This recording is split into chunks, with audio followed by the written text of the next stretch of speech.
Welcome to Techstination. Joining us is Richard Louv, author of the bestseller Last Child in the Woods, who has now written another very insightful book titled Our Wild Calling, How Connecting with Animals Can Transform Our Lives and Save Theirs. Richard, it is really great to have you with us. Oh, thanks so much. It's nice to be there. Well, you've been writing for decades now about our need to spend more time in nature and what it can mean when things are missing from our lives. I think you referred to it as nature deficit disorder? That's right. And that began as kind of a tongue-in-cheek phrase. And I owe a debt of gratitude to my publisher who urged me to pull that phrase out of the book, or keep it in the book, in fact, increase it, but to make it appear on the cover, on the subtitle.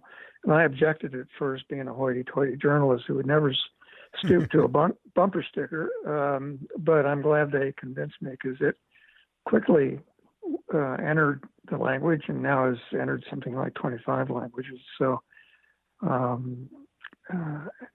think it has worked far better than I thought it would.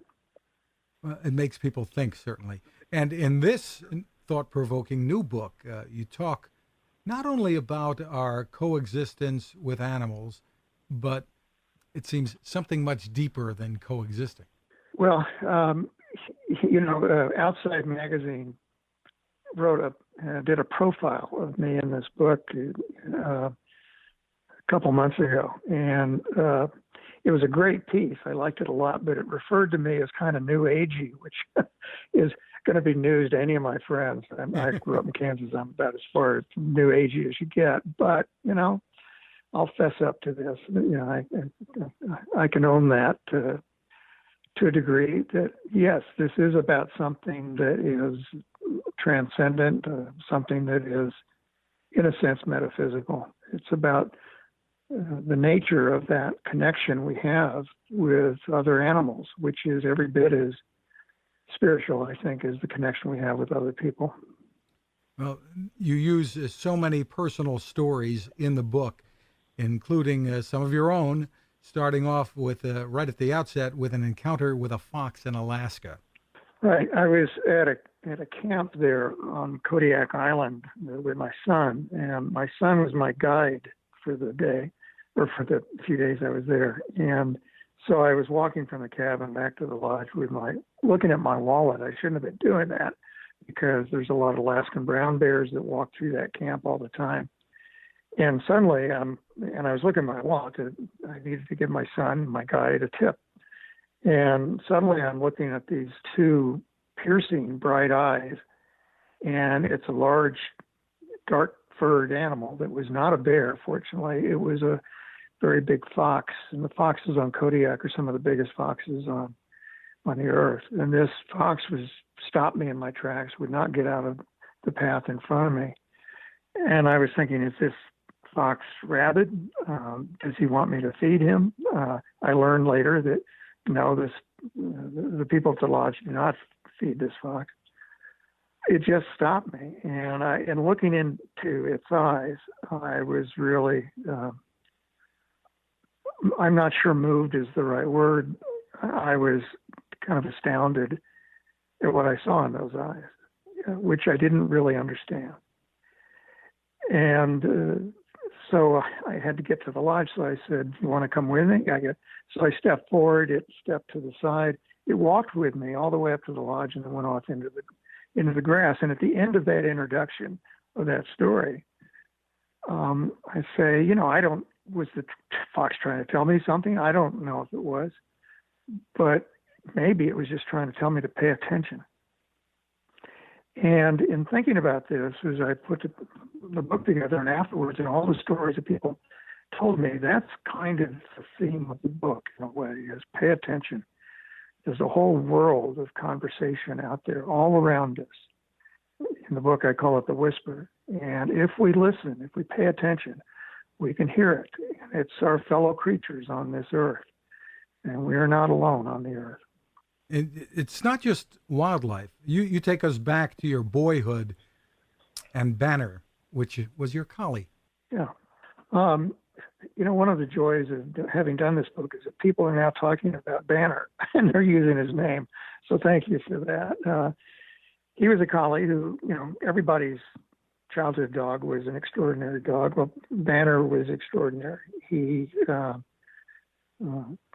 pulled me out of the creek once when I went through the ice. I was I was able to, I wasn't going to die right then, but I couldn't get out of the creek. I couldn't get up the bank. And in my memory, I see Banner at the top of the bank of the creek on one end of the stick that wasn't there before and me on the other. And I got out. I saw him protect smaller dogs. This is in the neighborhood where there were no fences and dogs had their own society and ran free and chased cars. And I saw Banner protect other dogs. I saw him protect a woman up the street from a dog who was going to attack her, who came down and said later that in tears, thanked us for Banner. I always thought that Banner taught me some ethics. And I said that one day to an animal behavioralist who scoffed at it and dismissed it as romanticizing Banner. And, I may romanticize Banner. Memory is tricky. But I didn't feel that I did. And I felt that what I watched in Banner taught me a great deal. I did some research when I was writing this book about the origin of dogs, which all dogs, from the largest to the smallest, came from gray wolves long ago, some 30,000 years ago. And there's a couple theories of how that happened, how they turned into dogs. One is that human beings domesticated wolves. We threw the bone outside the fire. The wolves came closer. We became allies, some of those wolves. The other theory is, and I think actually both of these are probably true, the other theory is that wolves domesticated us, that we followed them when they hunted. We watched them as they followed the herd, and we followed them. We watched and learned about collaboration and teamwork. We watched them in their families and how great they are. The wolves have incredible families. And the German research that I quote in the book actually uses the word ethics that supports my personal theory that what I saw in Banner was 30,000 years old, that it had passed down through the millennia to me and to teach me some of those ethics too. And, that may be romanticizing my dog, but I don't think so. A lot of us do that. I like to think, I've noticed, and I'm sure you have too, that when my wife and I walk in a town park, a county park, a state park, a national park, wherever you go, people are different once they're on a trail. They say hello to each other, they smile as they pass by. But if you add a dog to the equation, somebody's walking a dog, whether it's multiplied by a factor of 10. They become so much friendlier. Well, smart young men know it's a great way to get dates too. Dogs do make us more social and seem to be more trustworthy. And, I agree with it. They also make us healthier because we tend to walk them. And there's a lot of research now that shows that pets teach children about empathy, and they help adults live longer because of lots of things, because their blood pressure goes down when we're petting them. The same is true for cats. And we tend to walk them, which improves our physical health. And there's a lot to that. And I make the case in Our Wild Calling that that case can and has not yet been made, at least not in science, be made directly toward wild animals who enter our world, who come into the city, who we see in the backyard, or when we're on the trail at Yosemite when we have an encounter. And the book is filled with stories of encounters that people have had with everything from an octopus to wolves to even a paramecium that a scientist describes watching through the microscope and watching and realizing that paramecium was here And then it was there. And there was something about that moment that changed his life, that changed his perception of science and the world. And it's too complicated to go into here, but all of these stories really point to a kind of transcendence, to a chance that we have with our encounters with animals to basically not be alone in the universe. And as you know, one of the themes of the book is loneliness. Go ahead. Yeah, I was going to say, well, we can talk more about the loneliness aspect and how this all comes into play, but I was curious about the process of gathering these stories from others, how you went about doing that. Well, it's like, you know, in journalism, one thing leads to another, right? Somebody knows somebody that knows somebody. And also people sent me a lot of stories once the word was out. And there are a lot of people who have read Last Child, and there's the Children Nature Network, which grew out of Last Child in the Woods. And so I'm in contact with a lot of people. I give a lot of speeches around the country. And, you know, I just have to mention that I'm working on a book about our relationship with other animals, and people start telling me stories and sending them to me and asking me to call them, and I interviewed them. So, you know, I don't claim any great scientific method here. It's just the stories that came to me. And you know, there's some terrific stories that were told to me. Let's talk a little bit about technology, and that loneliness factor I think may come into play here. The screens that we're surrounded with on our wrists, our pockets, the big one in the family room, the little ones we talk to on the countertop and the nightstand these days. It's interesting that I've heard you say that you aren't really against all of it, but there are some people who say that this really does promote loneliness.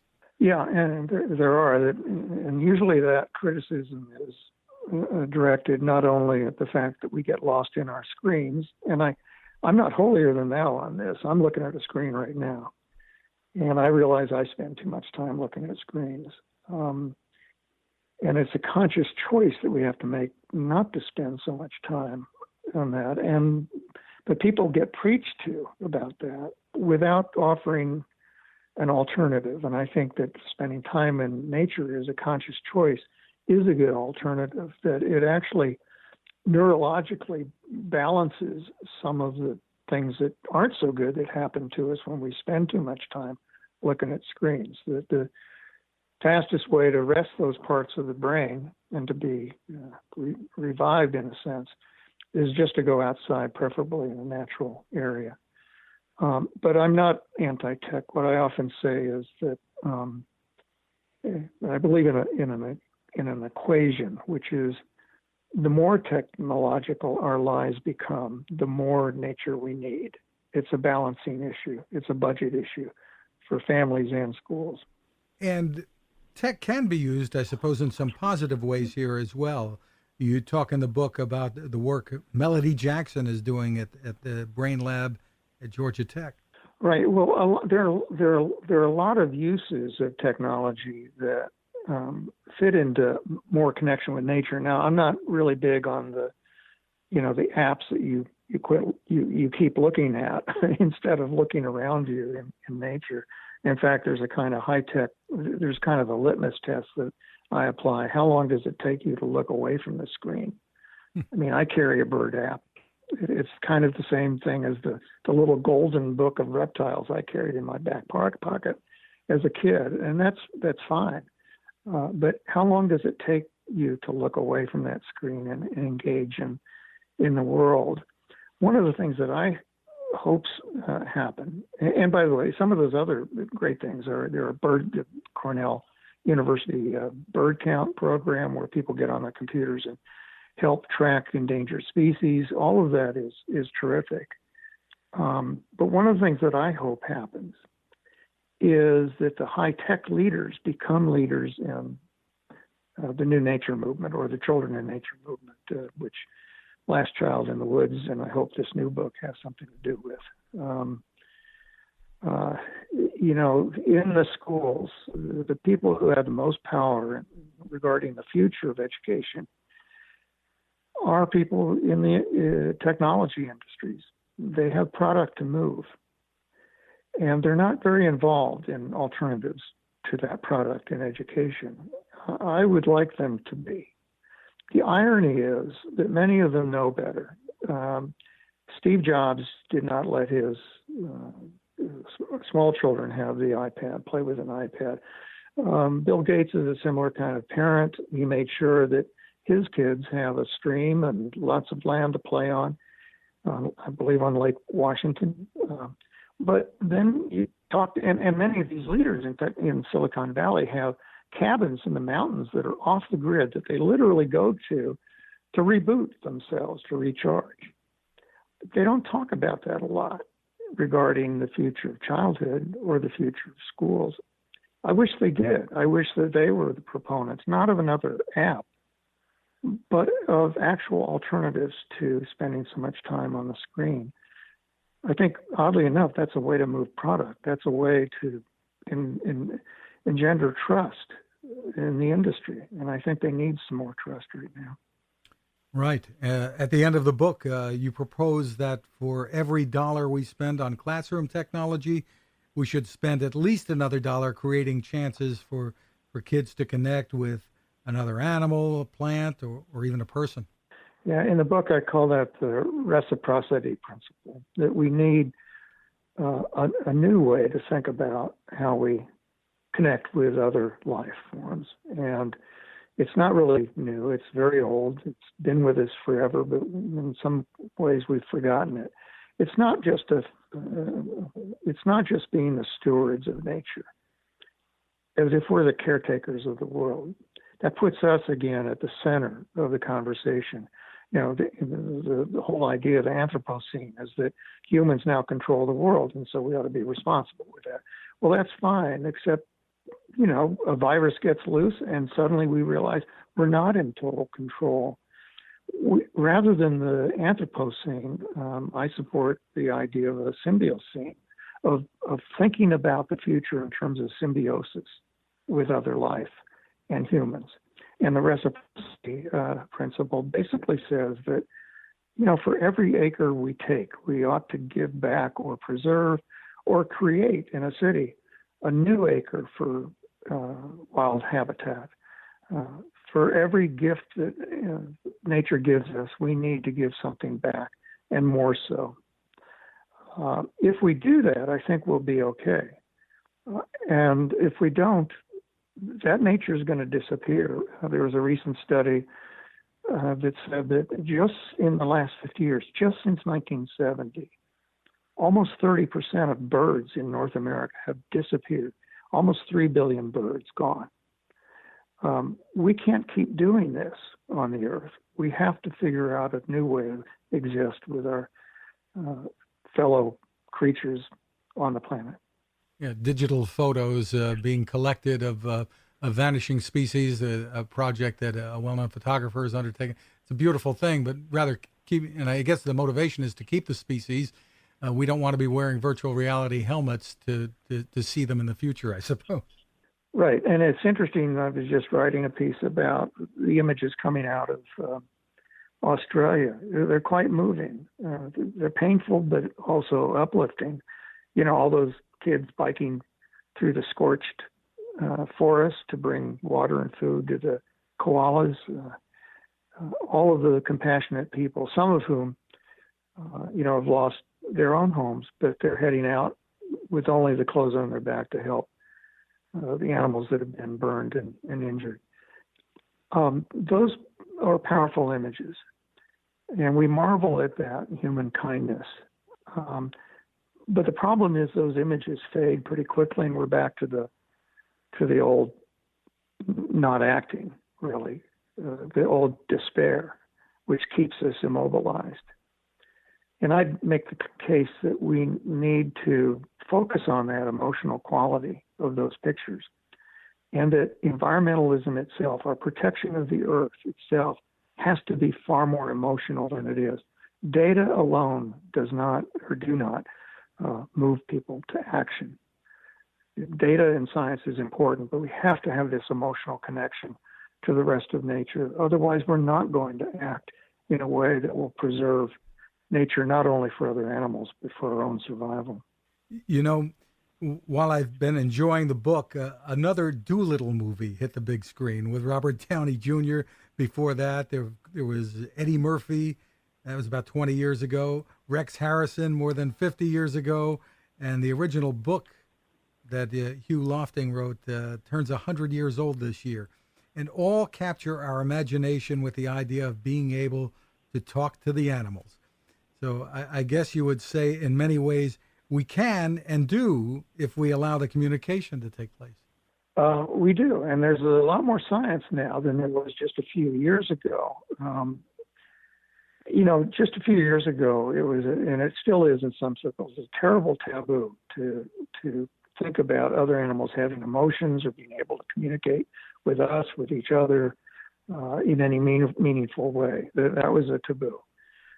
Now that's beginning to lift among some of the leading scientists.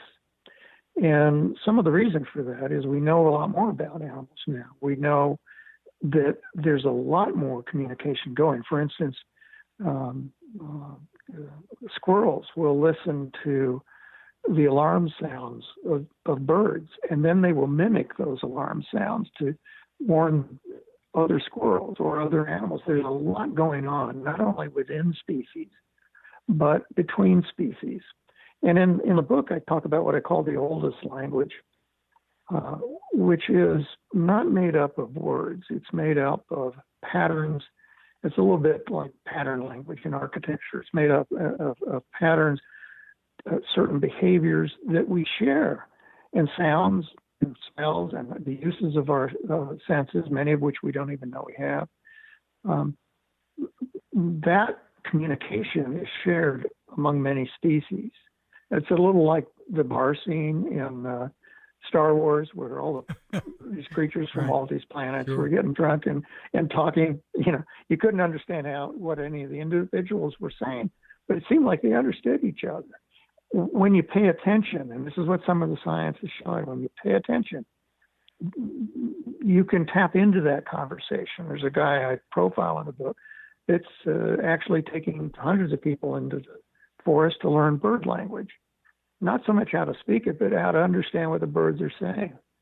And he says that people go home having learned that, and they come back and they report to him they're getting along better with their wife or husband.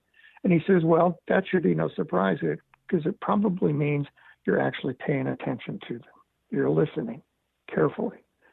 So this has an implication not only for our communication with other animals, but with other humans, with our own families. A great thing. What do you enjoy most when you hear from readers who've picked up the book? What kinds of comments do you enjoy hearing? Well, that's a great question. And I've been thinking about that question because I'm surprised. That some of the response to the book. A fellow who lost his job a few months ago was reading the book, and he was terribly depressed. And how is he going to support his wife and kids and himself? And he realized when he was reading the book that it was the first time he'd been happy in weeks. And that surprised me. I didn't set out to write a feel-good book. And I'm not sure it's a feel-good book. Not in some parts. It's more of a warning in those parts. But I do feel that it taps into something that is very old and that we know is true but have forgotten, many of us, and that we are not alone in the universe. Beautiful. Again, the book is titled Our Wild Calling, How Connecting with Animals Can Transform Our Lives and Save Theirs. Richard Louv, thank you so much for another wonderful book and for spending time with us. I'm very appreciative. Thank you so much. Now this. How many companies out there have continued to innovate when it comes to building a better radio? I'm Fred Fishkin, host of Techstination, and I'm here to tell you about the new CC Skywave SSB radio from the wonderful people at C. Crane. Bob and his crew really love radio, and it shows in this new compact model that is packed with features. Beyond great AM and FM reception and sound, you can tune into shortwave signals from around the world, listen to ham radio operators, aviation, and more. It's the radio you'll turn to every day, and in emergencies. It will run for nearly 3 days on just 2 AA batteries. Pair the sleep timer with the new Soft Speaker 3, and you've got the perfect radio for your nightstand. Of course, it can wake you up too. Click on Seacrane at Techstination.com and put in the code Techstination for a free flashlight with your order. They love radio, and you'll love Seacrane.